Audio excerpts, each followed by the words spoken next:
नमस्कार दोस्तों, मेरा नाम है विमल सिंह बालाजी। स्टडी अड्डा में आप सभी का स्वागत है। बिहार शिक्षक भर्ती फेज 1 की जो वैकेंसी थी, जो कि कंप्लीट लगभग नियुक्ति पत्र वाला कार्यक्रम भी कंप्लीट हो चुका है।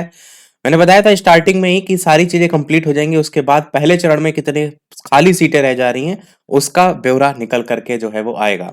तो फाइनली लिस्ट आपकी निकल करके आई है। इस चीज को भी समझिएगा कि सप्लीमेंट्री रिजल्ट को लेकर के बीपीएससी के चेयरमैन ने स्टार्टिंग में कहा था, उसके बाद तो उसके बारे में कोई बात नहीं हुई है। हालांकि रिक्त सीटों की अगर संख्या निकल के आई है तो कहीं ना कहीं जो बॉर्डर लाइन वाले हैं उनका अभी भी चांस बना हुआ है।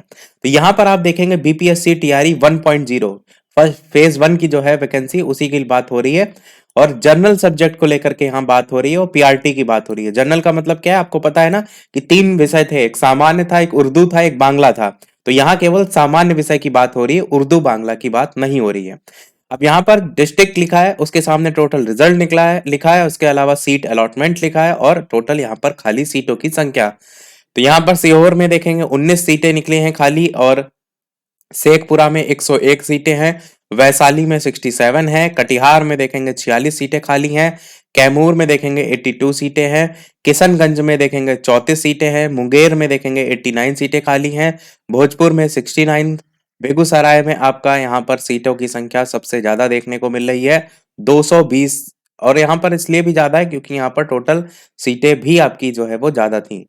उसके बाद देखेंगे खगड़िया में तो यहाँ पर 102 सीटें खाली हैं, पटना में देखेंगे तो 79 सीटें खाली हैं, अरवल में देखेंगे 105 सीटें खाली हैं, लखीसराय में आप देखेंगे 61 सीटें खाली हैं, नवादा में देखेंगे 71 सीटें खाली हैं, मधेपुरा में आपका 112 सीटें खाली हैं, गोपालगंज में 61 सीटें खाली हैं, जहानाबाद में 25 सीटें खाली हैं, वेस्ट चंपारण में 168 सीटें खाली हैं, जमुई में 75 सीटें खाली हैं। इसके अलावा सपौल जो है वहां पर 119 सीटें खाली। मुजफ्फरपुर में आप देखेंगे सबसे ज्यादा सीटें हैं, 314 सीटें, क्योंकि यहाँ पर सीटों की संख्या भी ज्यादा थी। सीतामढ़ी में देखेंगे 38 सीटें खाली हैं, औरंगाबाद में आप देखेंगे 188 सीटें खाली, नालंदा में 59 सीटें खाली, दरभंगा में 464, यहाँ पर उससे भी ज्यादा सीटें खाली हैं। दरभंगा में देख रहे हैं सबसे ज्यादा सीटें खाली हैं। गया में देखेंगे 254 सीटें खाली, पूर्णिया में 227 सीटें, सारण में 62 सीटें, सिवान में 24 सीटें, समस्तीपुर में 384 सीटें, अररिया में 128 सीटें, रोहतास में 32 सीटें, बक्सर में 73 सीटें, ईस्ट चंपारण में 99 सीटें, भागलपुर में देखेंगे तो 224 सीटें हैं, सहसरा में आपका 131, बांका में 153 और मधुबनी में 60। टोटल मिलाकर के आप देखेंगे तो 4619 पदों की संख्या खाली जो है आपकी निकली है।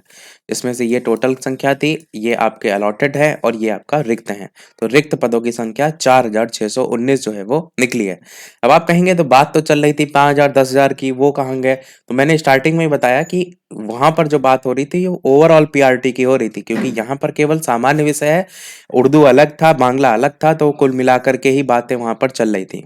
और आपने देखा अलग से पीआरटी की वैकेंसी भी निकली है, हो सकता है उनमें से कुछ भी बात ऐसे ट्वीट के माध्यम से उन्होंने कही थी कि ये चीजें उसमें शामिल नहीं होंगी, बाकी चीजों को शामिल करते हुए जो है वो वैकेंसी निकाली जा रही है।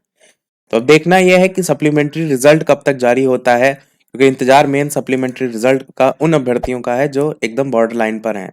और ये मान के चलिए जितनी सीटें खाली हैं तो बॉर्डर लाइन के एक आधा नंबर के करीब ही आपके अभ्यर्थी जो है वही उम्मीद रखें, ज्यादा जो नंबर है उसका अंतर देखने को नहीं मिलेगा। तो यही था हमारे ओवरऑल अपडेट में। वीडियो लाइक शेयर सब्सक्राइब कीजिएगा। मिलते हैं अगले अपडेट में, तब तक के लिए नमस्कार, जय हिंद।